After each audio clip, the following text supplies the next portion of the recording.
السلام علیکم ورحمۃ اللہ وبرکاتہ۔ میرے پیارے آقا علیہ الصلوۃ والتسلیم کے پیارے دیوانوں، خاتون جنت حضرت فاطمہ الزہرا رضی اللہ تعالی عنہا کی کنیزوں، نشانی طلب کرنے کی وجہ آپ نے عرض کیا، اے اللہ تعالی مجھے کوئی ایسی علامت بتا کہ جس سے مجھے نطفہ کی قرار پکڑنے ہی سے پتہ چل جائے، تاکہ میں تیری اس نعمت کا شکر بجا لانے میں تاخیر نہ کروں اور مجھے جلد ہی سرور بھی حاصل ہو جائے۔ اللہ تعالیٰ نے فرمایا، تم 3 دن تک کلام نہ کرو گے سوائے اشارے کے، البتہ اللہ تعالیٰ کا ذکر اور تسبیحات نماز پڑھ سکو گے، یعنی زبان صحیح ہوگا، لیکن قدرتی طور پر لوگوں سے کلام کی طاقت نہ ہوگی۔ اس لیے رب تعالیٰ نے فرمایا، تیری نشانی یہ ہے کہ تو 3 دن لوگوں سے کلام نہ کرے، بھلا چنگا ہو کر۔ لوگوں کے ساتھ کلام نہ کرنے کا ذکر کر کے واضح کر دیا کہ آپ کو اللہ تعالیٰ کے ذکر کرنے کی طاقت رہے گی، تم بالکل صحیح ہوگے، زبان میں کوئی نقص بیماری نہ ہوگی، چنگے بھلے ہونے کے باوجود قدرتی طور پر لوگوں سے کلام نہیں کر سکو گے۔ بس یہی تمہارے لیے نشانی ہے، تم سمجھ لینا اب نطفہ قرار پا چکا ہے۔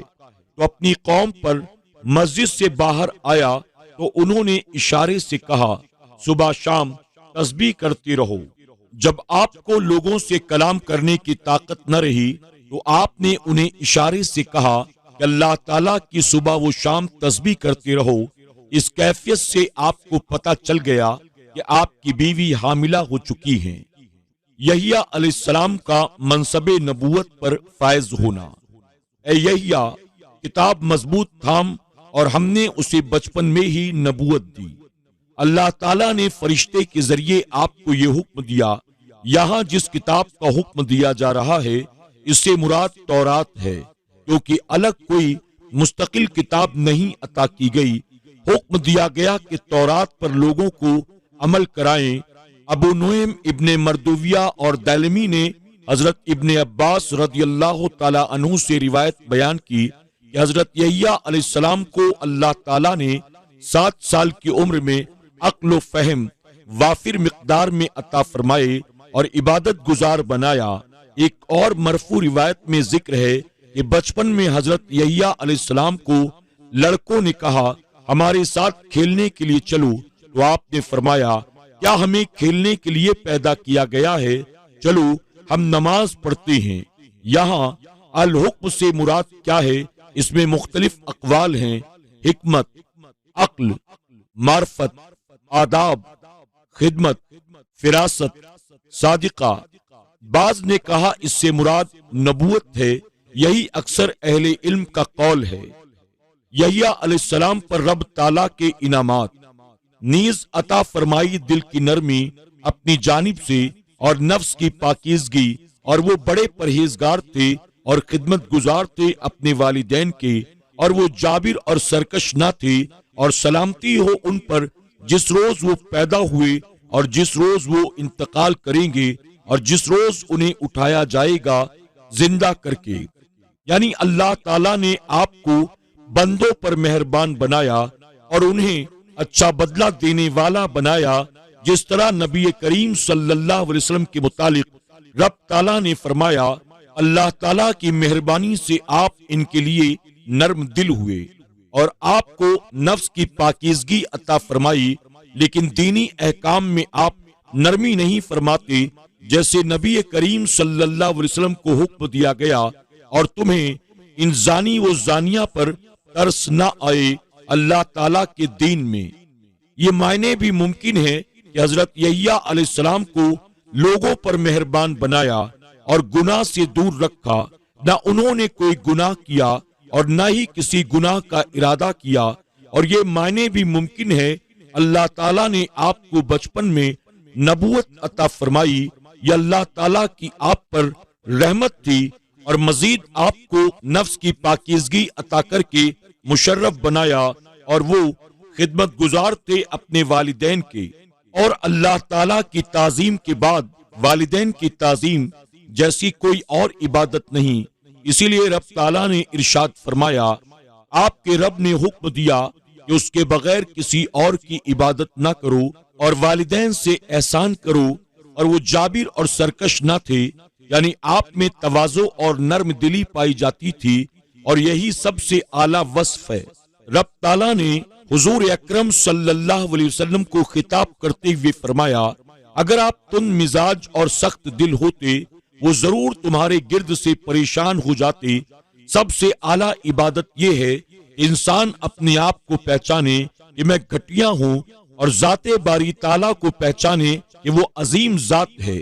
جس شخص نے اپنے آپ کو حقیر سمجھا اور رب کو عظیم اور باکمال سمجھا، وہ کبھی تکبر نہیں کر سکتا۔ اللہ تعالیٰ نے یحییٰ علیہ السلام کو پیدائش کے دن شیطان سے محفوظ رکھ کر سلامتی عطا فرمائی، اور موت کے دن قبر کے عذاب سے بچا کر آپ کو سلامتی سے سرفراز کیا جائے گا۔ سفیان عینیہ فرماتے ہیں کہ مخلوق 3 اوقات میں نہایت وحشت میں ہوتی ہے، یعنی وہ بہت ہی گھبراہٹ میں مبتلا ہوتی ہے۔ پیدائش کے دن جب شکم مادر سے خروج ہوتا ہے تو انسان کو بہت پریشانی لاحق ہوتی ہے کہ پتہ نہیں اب میرے لیے نیا مقام کیسا ہوگا۔ پھر جب وہ فوت ہوتا ہے تو ایسی قوم کا مشاہدہ کرتا ہے جو اس سے پہلے اس نے کبھی نہیں دیکھی ہوتی ہے۔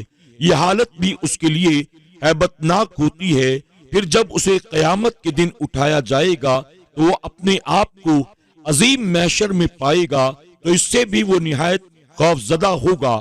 لیکن حضرت یحییٰ علیہ السلام کو ان تینوں موقعوں میں سلامتی کا مژدہ سنا دیا گیا کہ تمہیں ان مقامات میں کوئی پریشانی لاحق نہیں ہوگی۔ فائدہ: اللہ تعالیٰ نے حضرت یحییٰ علیہ السلام کی ولادت کا تذکرہ فرمایا، آپ کے اوصاف ذکر فرمائے، آپ پر سلام بھیجا۔ بفضل تعالیٰ امت مصطفیٰ صلی اللہ علیہ وسلم بھی آپ کے میلاد کو اسی طرح بیان کرتی ہے جو قرآن کے مطابق ہے۔ سبحان اللہ! میرے نبی کریم صلی اللہ علیہ وسلم کا معجزہ کیسے ثابت ہے، اور رب تعالیٰ کا ارشاد گرامی، اور بے شک ہر آنے والی گھڑی آپ کے لیے پہلے سے بہتر ہے۔ کس آب و تاب سے جگمگا رہا ہے کہ جو لوگ پہلے میلاد النبی صلی اللہ علیہ وسلم کے لفظ سے الرجک تھے، اب وہ بھی ذکر مصطفیٰ صلی اللہ علیہ وسلم کانفرنس کرنے لگے۔ سیرت کی رٹ لگانے والے شاید ترمذی شریف میں باب میلاد النبی صلی اللہ علیہ وسلم کو نہیں دیکھ سکے۔ پھر مزید لطف کی بات یہ ہے کہ جنہوں نے میں نے آپ کی رحمت کو صرف اس جہاں کے لیے خاص کر دیا تھا، وہ بھی رحمت للعالمین کانفرنس کر کے آپ کو سب جہانوں کے لیے رحمت ماننے لگے۔ ماشاءاللہ! اہل سنت والجماعت کے عقیدے کے مطابق ان لوگوں کا کام کرنا اس بات پر قوی دلیل ہے کہ مسلک اہل سنت ہی حق ہے۔ میرے پیارے آقا علیہ الصلوۃ والتسلیم کے پیارے دیوانوں، خاتون جنت حضرت فاطمہ الزہرا رضی اللہ تعالی عنہا کی کنیزوں، آج کے درس میں بس اتنا ہی۔ زندگی رہی تو انشاءاللہ درس کے ذریعے کل پھر ملاقات ہوگی۔ جاتے جاتے آپ تمام سے گزارش ہے، آپ نے اگر اب تک ہمارے چینل کو سبسکرائب نہیں کیا یا پہلی بار ہمارے درس کو سن رہے ہیں، چینل کو ضرور سبسکرائب کر لیں، اور آئندہ آنے والے تمام نئے درس کی نوٹیفیکیشن کے لیے بیل آئیکن کو کلک کرنا نہ بھولیں۔ کل کے درس میں انشاءاللہ ہم یحییٰ علیہ السلام کی شہادت کا ذکر سماعت کریں گے۔